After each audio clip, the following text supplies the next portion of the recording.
Ողջույն եւ բարի գալուստ Փիսոն podcast։ Ձեզ հետ կրկին Փիսոն ու Ֆինն են։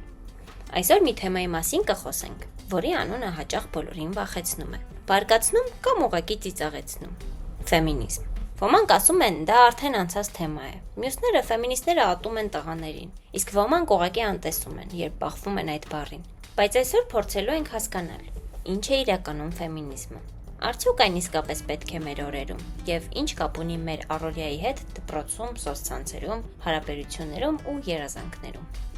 Դե լսի Փիսո ջան, ինչ-որ ֆեմինիզմ ես բերել ես podcast։ Դա սովետի ժամանակ էր կարևոր։ Հիմա ով է կնոջը ճնշում։ Նայ շուրջդ, աղջիկներն իրենք են բոլորին կառավարում։ TikTok-ն իրենցով են արել, պաշտոններ են ստանում, CEO են դառնում, ո՞րն է խնդիրը։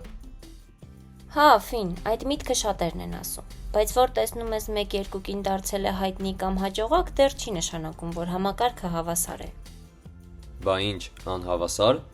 Աշխատում են, սովորում են, մեքենա են վարում, ընտրում են, էլ ինչ է պակասում։ Տղաներից էլ նույնիսկ ավելի շատ ձայնի իրավունք ունեն։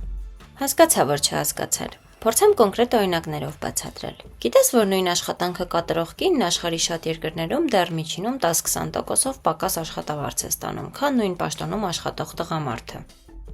Դե գուցե ավելի քիչ են աշխատում, կամ ոչ նույն ձև։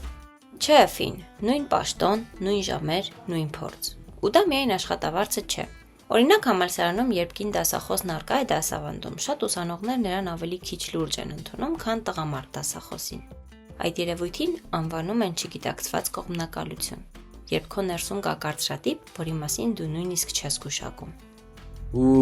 Կարծրատիպ, կողմնակալություն, պատրիարխատ, ինչ բառերով ես խոսում։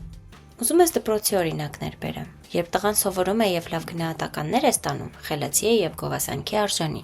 Իսկ երբ աղջիկն է այդ ամենն անում, չի գնահատվում։ Դե տենց էլ պիտի լիներ, բա աղջիկ է, պետք է խելոք ու աշխատասեր լինի, իսկ հակառակ դեպքում ավելի վատ։ Տղայի դեպքում չսովորելը նորմալ եւ տանելի է, աղջկա դեպքում ամոթ։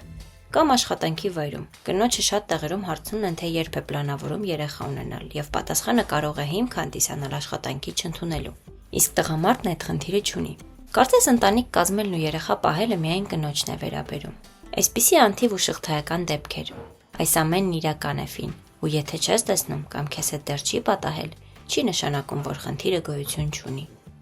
Լավ, գուցե ճիշտ ես, բայց աղջիկներն իրենք էլ են սկսում հեքնել հաճախ ֆեմինիստներին։ Դրան ինչպես արձագանքեմ։ Հա, ցավալի հարցի ես անդրադառնում, որովհետև ֆեմինիզմի գաղափարը երբեմն աղավաղվում է։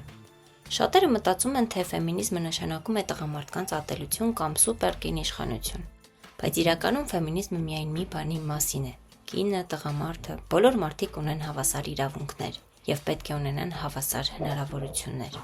Որտեղ են հնարավորությունները բաժանում։ Մի հատ էլ ինձ տվեք։ Դու ունես, ու ֆեմինիզմը պայքարում է, որ բոլորս ունենանք։ Այն գենդերային հավասարության մասին է, որից կօգտվեն թե կանայք, թե տղամարդիկ, ներառյալ դու։ Օրինակ մանկուց տղային արգելում են արտահայտել զգացմունքներ։